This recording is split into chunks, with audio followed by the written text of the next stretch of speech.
The Season of Discovery announcement sparked a lot of debate between players, and it divided the classic WoW community, since Blizzard went in quite hard with all these new features and mechanics that were unexpected for this version of the game. We wanted to take a chance with Season of Discovery and go kind of wild here, and we did. Most people were expecting some kind of Classic Plus announcement at BlizzCon, but I think that the general expectations were quite reserved in terms of changes and new features. Players were mainly thinking about some class adjustments in order to make some of the underperforming specs viable, and maybe some new raids or even dungeons. And it was entirely reasonable to think like that, since the no changes sentiment was quite strong within the classic WoW community. It's no surprise that we became witnesses to loads of heated discussions on the WoW forums and on Reddit. Everyone had their own idea in mind when they were thinking about Classic Plus, and pretty much any news about it had a huge controversy potential, since it's impossible to please everyone.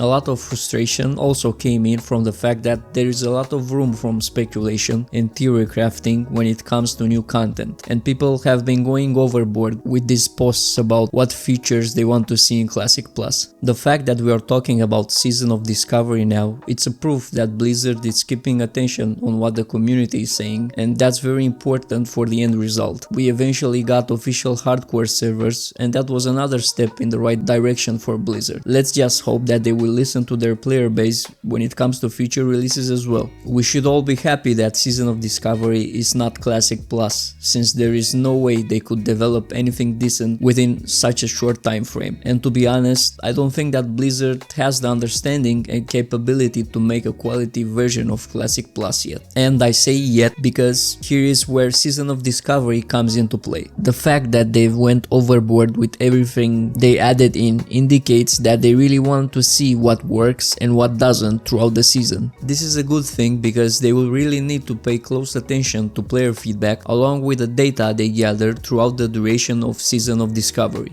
Overall, I think like it's a good call from Blizzard, since they can keep the community busy while they have some more time to potentially develop a solid version of Classic Plus, because they kind of have one chance at doing this right. Season of Discovery, it's probably the next major win after the Classic re-release from 2019 and one of the crucial cornerstones for this version of the game. But all these positives come with a bunch of valid concerns. One of the main ones was the loss of class identity caused by the addition of runes that allow certain classes to fill in more roles. There are some new spells, but many abilities are well known as these were present at some point in the game in certain expansions. Now, I won't go through this as these are widely available online, and I'm sure that there are plenty of videos in which they go over them for you in case you missed them at BlizzCon or didn't check the forums lately. As a classic player, I'm not too excited about Warlock's tanking and Mage healing, because that's the formula that was adopted in retail in one form or another, since every class was given some sort of heals, CCs, along with other things that really blurred the line between classes and made the playstyle pretty similar. The main concern here is the fact that the whole Season of Discovery experience might feel like retail,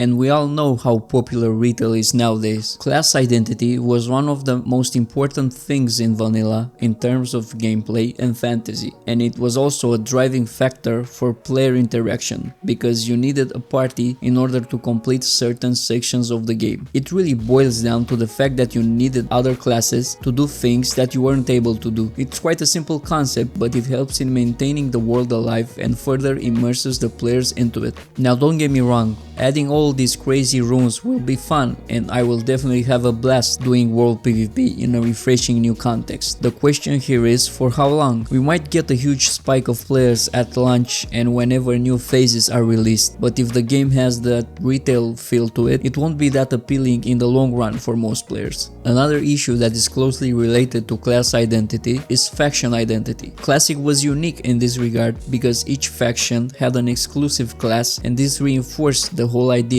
of Horde versus Alliance conflict. Making factions stand out in their own way is another option of making the game more interesting and immersive. You might say that this has only caused issues in the past by making Alliance more favorable in terms of PvE during vanilla and by making Horde Paladins better during TBC. And you are right, this is just bad game design, which combined with Blizzard's inability to balance things out and retain the identity and uniqueness of each faction, led to the lazy solution of giving everyone access to the same abilities. The new rune system already blurred the line by offering each faction spells that were faction restricted before. But with all this, people are still concerned because Alliance still had better ratios and Salvation wasn't confirmed for Horde yet. This was a major concern that was also heavily discussed since the Season of Discovery announcement, because the PvP servers are at risk of being one-sided, and if you are on the less popular faction on a PvP server, it will be almost impossible to do anything in the open world without being ganked over and over again. It seems like Blizzard was quick to act on this one, and they just announced through this blue forum post that they are implementing a system that will prevent faction imbalance. While it's not ideal because they are basically restricting the creation of new characters for the more popular faction, it will do the job in the end. It will literally prevent people from joining their friends on a server if their faction has more players, and will definitely be frustrating for those affected by it. Anyways, even with its flaws, it will help the overall PvP experience, and at the end of the day, it's good to see that Blizzard is listening to its player base once again. Moving on, I want to talk about another aspect that might have a significant impact on the release of a real and permanent Classic Plus version, and that is monetization. We all know by now that big game development companies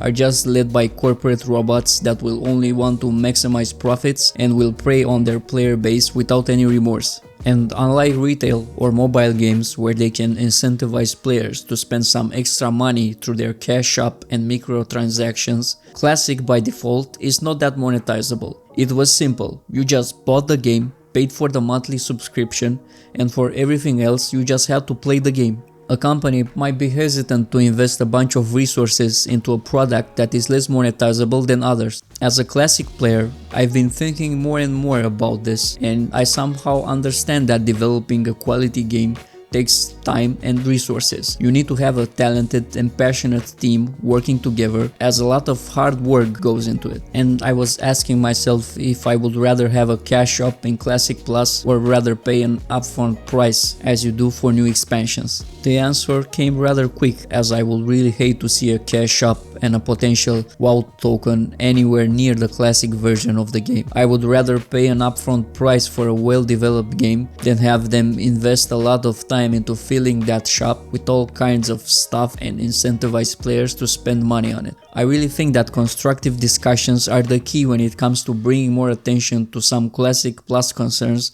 and making Blizzard take note on the community feedback. So let me know what you think about all this in the comments, as I want to see your take on it. Thanks for watching and see you on the next one.